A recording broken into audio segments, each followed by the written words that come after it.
दोस्तों 2006 में नोएडा के निठारी एरिया में जब एक ड्रेन के पीछे से 8 बच्चों के स्केलेटन रिमेन्स मिले थे तब पूरा देश हिल गया था।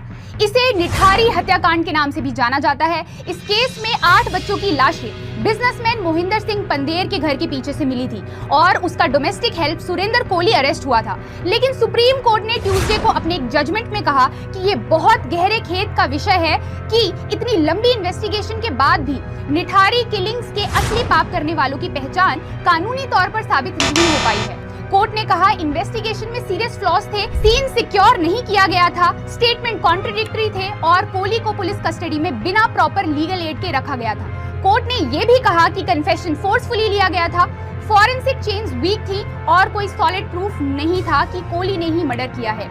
The verdict is in.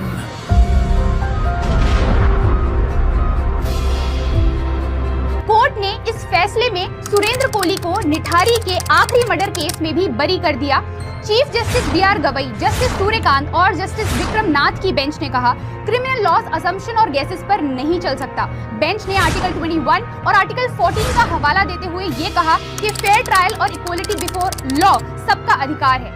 जब पहले के 12 केसेस में वही एविडेंस अनरिलायबल माना गया तो इस केस में भी कन्विक्शन टिक नहीं सकता। इस तरह सुप्रीम कोर्ट ने सुरेंद्र कोहली को भी बरी कर दिया और कहा जस्टिस का मतलब सिर्फ सजा नहीं बल्कि सही और फेयर ट्रायल भी है। आपका क्या सोचना है इस पूरे मामले पर, बताइएगा जरूर।